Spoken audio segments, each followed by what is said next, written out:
Chapter 11, Measuring the Cost of Living. As recalled on Chapter 10, we discussed how to measure the overall level of economic activity using GDP,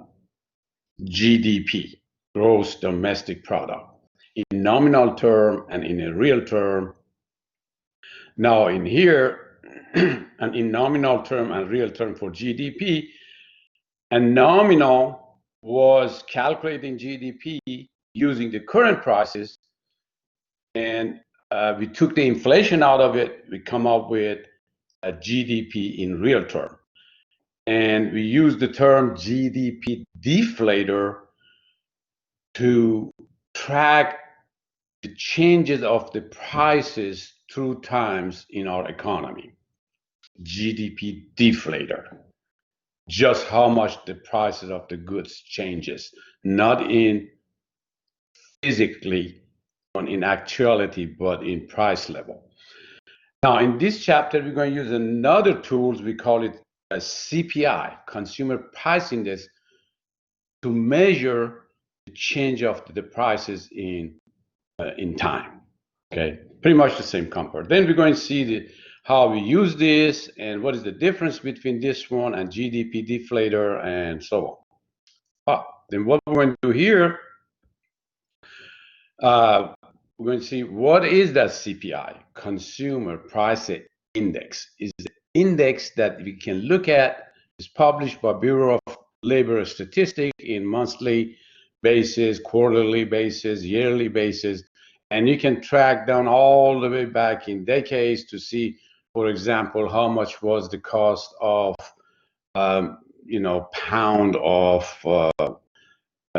hamburger or ground beef, or you can see how much was the cost of or buying a gallon of milk 30 years ago. And these are all indexes in there, right? And we lump sum it in one variable. We call it CPI. Then you can see the price level changes throughout history. Okay, what is the consumer price level? How is it calculated? And what is the problem with it? Okay. And what is the difference between GDP deflator and CPI deflator? CPI, and at the end also we kind of see how we can use the CPI to compare the dollar amount today with dollar amount of, say 2 decades ago, and how can we correct for inflation. All right. By definition, that CPI measure the overall level of prices. Okay, call it inflation. Measure of overall cost of goods and services bought by a typical consumer. Okay. And again, it's computed and reported by Bureau of Statistics by a monthly basis. Everybody got access to it. Businesses use it, government use it, researchers use it.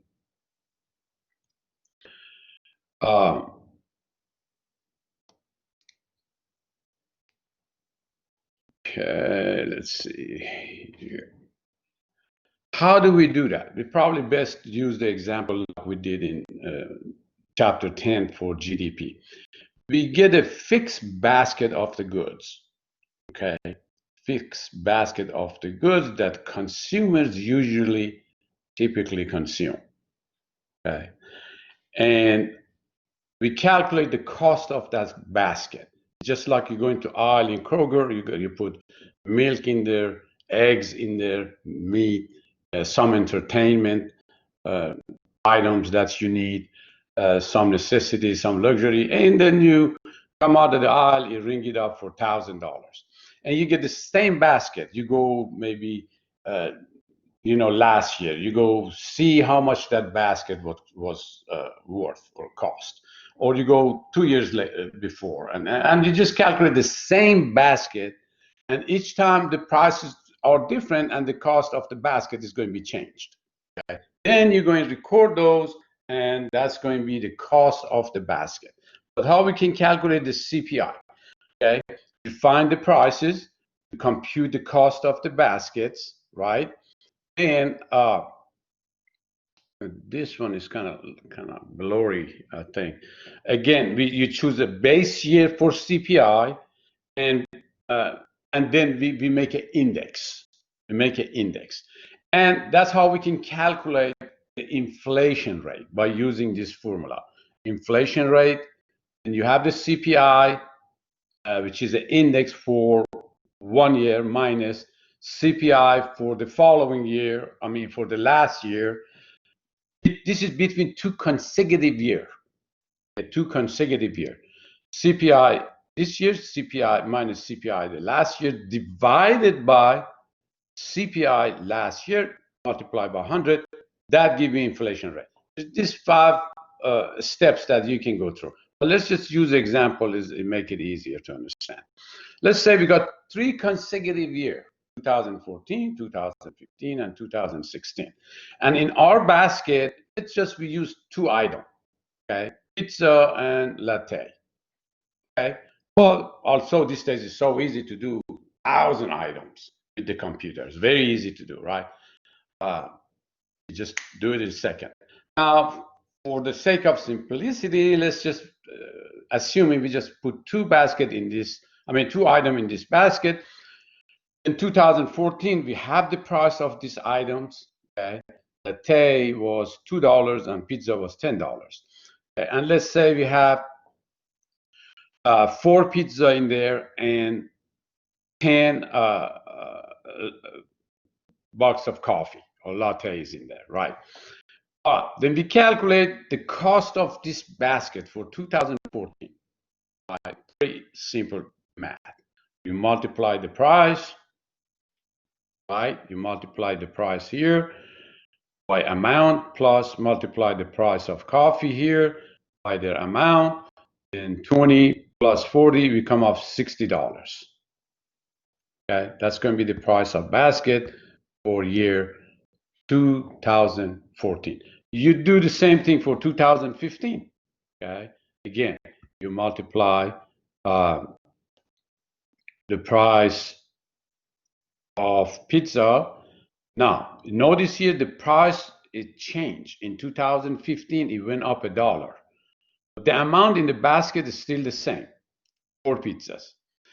And the same as coffee, the price went up 50 cents. Now it's $2.50. But the amount is the same. You do calculate the cost of that basket for 2015, we come up with 69. Same basket, it costs you more, which means cost of living went up. If we're using, assuming we're using just two items in that basket. And so on. For 2016, we come up with $78. Right? Then we want to make an index, a CPI, Consumer Price Index. How do we do that? We choose 1 year as a base year. For this example, let's say we choose 2014 as our base year. Okay, a base year we make it 100. Let's say the index is 100. Okay, how do we do that? We just divide 60 by 60, which is the cost of that basket in that 2014, which is a base year, and we come up with 100%, which is 100. Now, 2015 compared to 2014, the index went up 15%, $115. How do we calculate that? Again, easy, 100 multiplied by cost of the basket in 2015, we do have that one, divided by the cost of basket in the base year, which is 60. Okay? Multiply by 100, it gives us 150. Right? Then we say, okay, if we 2 consecutive years, from the base year, from 2014 to 2015, we jump 15%. Okay? Assuming, well, in this case, you just deduct 115 from 100, you just went off 15%. Or if you want to use percentage-wise, We say how much we jump from 100 to 115. 115 minus 100 divided by 100 multiplied by 100. Well, it gives us 100%. Okay, it gives us 15%. Multiplied by 100, it gives us 15%. You can do it either way, right? Now, what is the index for 2016? Again, you put the cost of basket, which was 78, divided by cost of basket in the base year, which was 60, multiplied by 100, it gives us 130. Now here, be careful. How much did we jump price-wise? Let's call it inflation. Overall price increase. Well, we're assuming we just have 2 items in here. Let's say we have all the items here, most items consumer typically consume. We got it in our basket. Okay, how much we jump from 2014 to 2016? You simply just deduct 100 from 130, 30%. But how much do we jump between 2 consecutive years of 2015 and 2016? Okay, here you got to use the percentage changes, right? We jump from 115 to 130.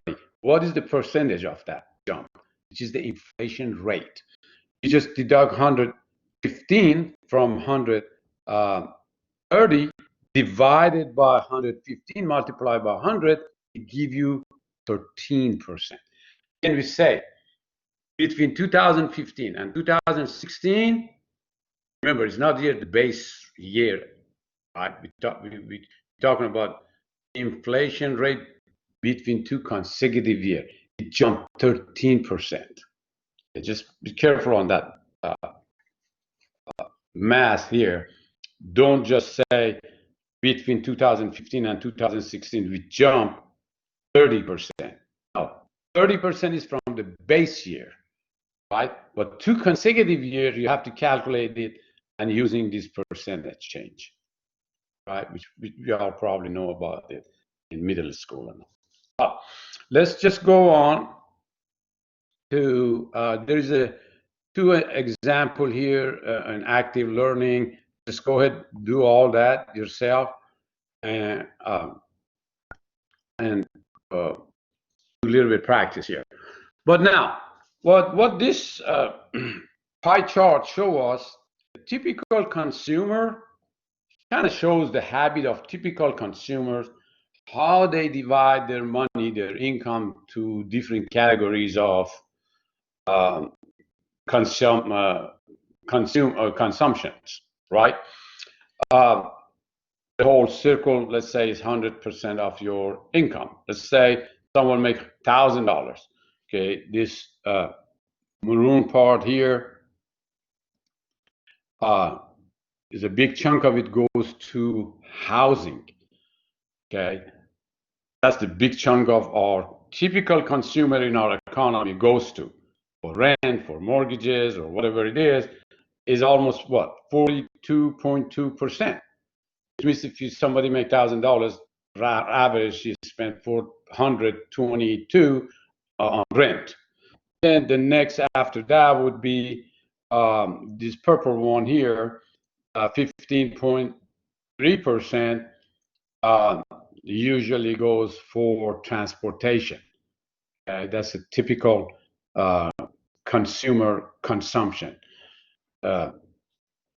Our typical consumers usually spend 15.3% of their income on transportation, either using Uber, taxis, buses, or paying for car payment or car rental, and so on. That's the next to the big one. The third one is apparel, your clothing, 15% of it, okay? Just we spend that much for our clothing, and so on. Like medical expenses would be this part here, 8.4. This is again good for policymakers, for researchers, businesses to know about this percentage, and it's done by Bureau of Statistics, by government, and everybody can have access to it. All right. Let's go on. We give you, again, there is another active learning here. Okay, let's talk about substitution bias. Okay, well, now, what is the problem with this CPI? It's not 100% accurate, right? We can't say, well, everything went up, 10% from last year to this year by calculating CPI. Okay? There is a bias out there, okay? And there's few problems here. But again, that's the best calculation we could have for researchers. Maybe 0.5% off, okay, either up or down. But that's the best we can get. Okay, one of them is called substitution bias. What do we mean by that, substitution bias? Okay. Well, some prices might go up faster than the others. Like consumers usually buy beef and chicken. If beef prices go up, okay, CPI says, well, we have inflation, right? But how if price of the chicken stay the same and consumers kind of substitute chicken instead of beef, okay? And that way the cost of living didn't go as much as CPI shows. That's called substitution bias. Okay, yeah, just go over this, and there is a few examples in your text, and kind of give you idea of what they mean by substitution effect. And CPI misses that substitution effect because CPI only calculate the price of the goods compared with the price of the goods in previous year. Okay, it doesn't capture the substitution bias effect. Okay, now the other one would be introduction of new goods. Okay, then again, CPI doesn't capture that. So how about some goods that didn't exist? Okay, a few years ago, we didn't have, cell phone, and it wasn't captured in CPI in 2 decades ago or 3 decades ago. But now is pretty much necessity for our consumers these days, right? You can't live without the cell phone anymore, right? Everybody got to have it. And comparison between those two doesn't capture that introduction of the new goods. And the other one would be, let's see, quality changes. Cell phone today is not the same as cell phone in decade ago, right? In 7, 8 years ago, they continually they improve the quality of it, and CPI doesn't capture that. Okay? That's another problem. But BLS, Bureau of Labor Statistics, tries to account for quality changes, and which is very hard to measure. Okay? Because the CPI overstates increases in the cost of living, right? Overestimate it. Last but not least, okay, now all that was it. Those three here mention how CPI cannot be 100% perfect. But here, what is use of the CPI? Okay, but CPI is still overstate inflation by about 0.5%. Okay, all right. Well, now this is important because the Social Security, the contract payments between businesses, between employees and employers, they use this CPI to calculate the cost of living allowances in future. We call it COLA. What is COLA? COLA stands for cost of living allowances. Let's say if you go get a job with Microsoft and you make a contract with them for 5 years to give you $100,000 a year. Okay, right. How if the prices go up 10% each year? Each year you're getting poorer and poorer if your salary doesn't mention COLA, cost of living adjustment. Okay, then most of the time you're going to see these days on contracts, even for big shot athletes, they make a contract, or engineers, doctors, they put this COLA, they said we're going to adjust for your cost of living by increasing your wage in yearly basis to offset the effect of inflation. Okay? That's what the COLA means, cost of living allowances or adjustment, using CPI, because they know we estimate the price is going to go up 3% next year. Okay, then we're going to raise your salary 3% to adjust for that. Okay, that's what it means. All right, let's see here. This one kind of compare using those two criteria that we did study. Deflator, GDP deflator, and CPI, Consumer Price Index. Okay, as you see, they both kind of going the same direction. Both going kind of same direction, but sometimes they're not exactly the same. CPI might here like around this year, 2018 or around that. CPI shows higher rate of inflation, about 13%, versus GDP deflator shows about 8%. Okay? What is the difference between two? Again, GDP deflator calculate the overall price of the economy using gross domestic product, the price of all the goods services produced in that period, versus CPI only use a fixed basket, typical consumer kind of use. It kind of shrunk it down to a lot less item.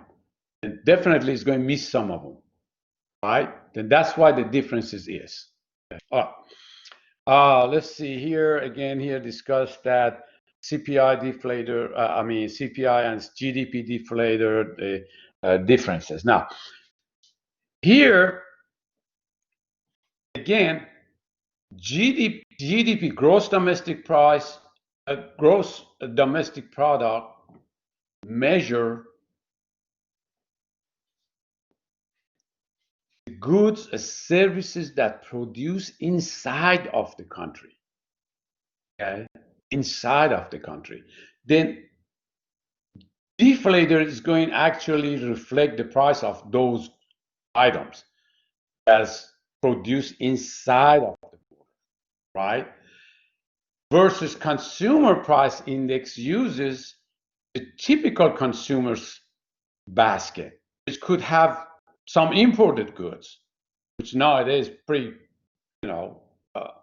common. We got a lot of use we consume that comes from all over the place, right? Global economy. That's one thing you got to be careful. Okay? What is the difference between, I would say, a flat TV made in Japan? Okay. Does that price of flat TV shows in CPI or not? Yeah, it does, right? Because it's typical consumer product that we use. How about in GDP deflator? No, because we don't calculate that commodity that produced outside of the border. Okay, it's not reflecting in GDP deflator, but it does in CPI.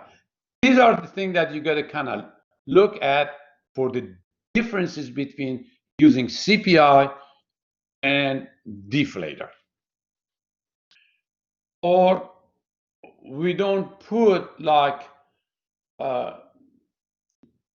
Caterpillar price, tractor prices in our basket of consumers. That's not a typical. item that consumers use on normal basis. We call it capital goods, right?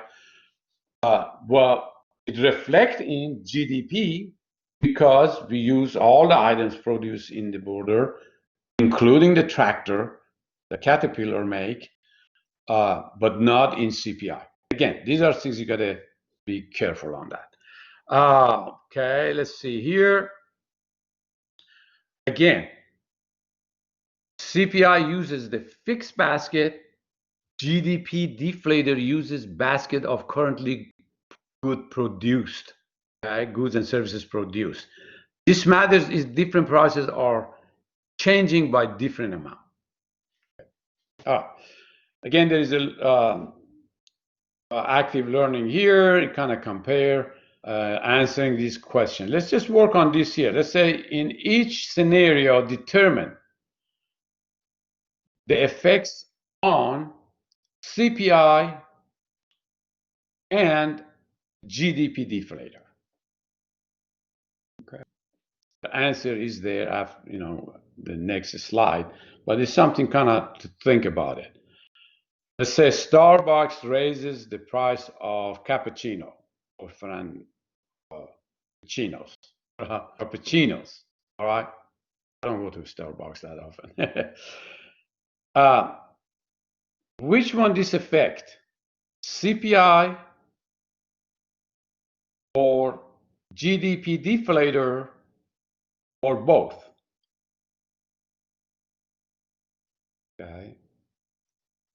Now, if you remember the definition of CPI, Consumer Price Index, typical consumer use.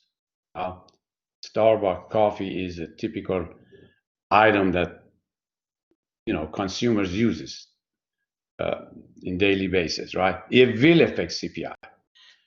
How about GDP deflator? What is the definition? It reflects the price of all the goods services produced inside of the border.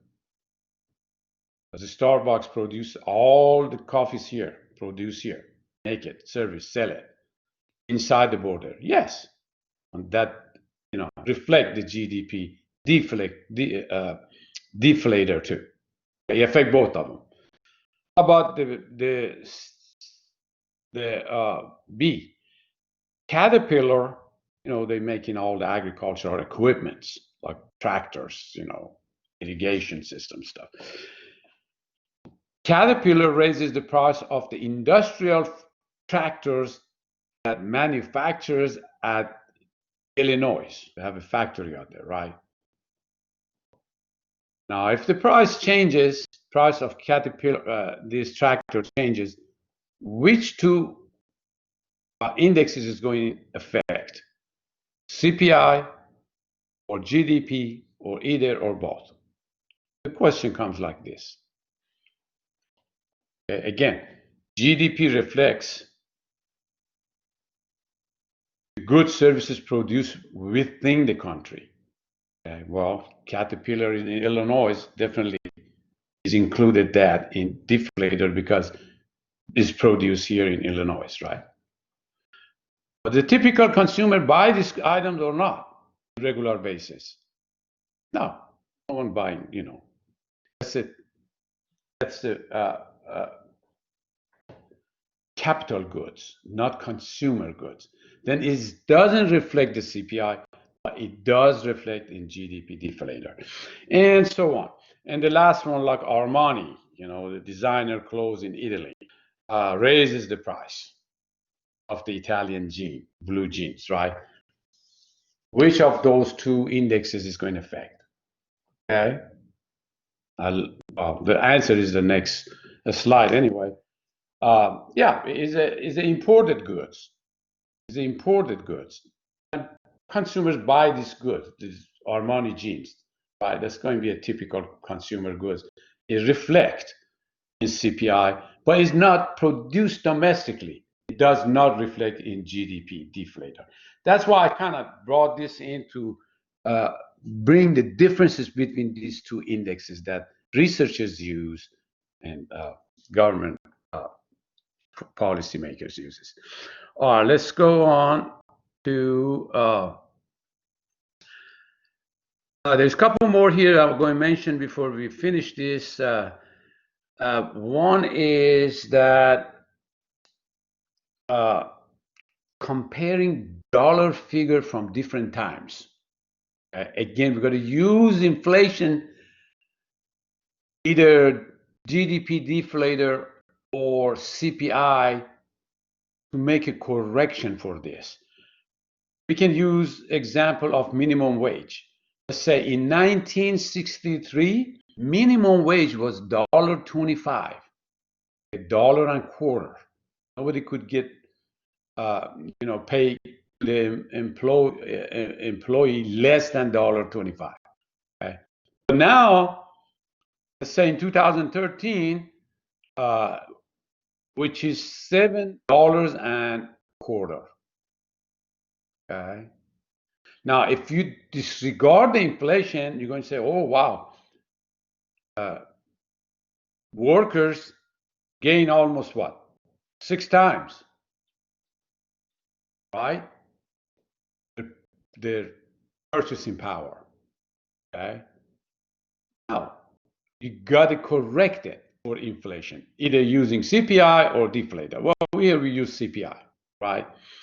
And if we do have the CPI index for these 2 years, we can calculate, okay, that purchasing power of dollar in 1963 and compare it with 2013, and to see if does really went up in real term or not. Okay, and we already talked about COLA, right? For Social Security, for contracts between employers and employees to get it corrected for inflation. Now, there's another one here I want to mention, which is the interest rate. Nominal interest rate versus real interest rate. Okay, what do we mean by that? Okay. Nominal interest rate is when you get certain percentage of your money if you lend it out. Let's say you got $1,000, you go put it in the bank, and they said, "We'll give you 10%. Although nowadays it's 0. They give you 10%, which means that's nominal. At the end of the year, you get 10% of your $1,000, you get $1,100. Okay, you made $100. Real, when we calculate the effect of inflation, okay, how do we do that? We're going to use this formula. Okay, real is equal to nominal minus inflation rate. Say you put your $1,000 in there, okay, and they give you $100, 10% interest rate, okay, you made $100. At the end of the year, your $1,000 grows to $1,100. How if the prices went up 10%? This is inflation rate. Okay, this is inflation, CPI. You calculate it, you notice the prices went up. Are you getting richer 10%? Because you already made $100 here. Okay, or you stay the same, or you get poorer, or actually you didn't gain nothing, right? Say you want to buy a computer, you could buy it that year for $1,000. Now the price is up to 110, or 1,100. You gain 100, but you got to give the guy to buy the same computer you could buy it before, and you didn't gain nothing. If the prices stay the same, it was 0, inflation was 0, yes, you could buy your computer for $1,000 and you put aside $100 for your self-saving. Right? That's how we calculate the real interest rate, which is nominal. Okay, let's say 10% is nominal. Inflation is 10%. The real is 0. Okay? In real term, you didn't gain anything. Okay? That's why the banks, the researchers, the business always look at the CPI, the inflation rate, to calculate what they expecting in the future, not just the nominal term. Okay? That's one thing I want y'all to remember also. Okay, use example here. Okay, skip that one. As you see here, this chart shows the real is the blue one and the nominal is the red one. Okay, and the difference is always inflation. Okay, it's always inflation. Okay. As you see,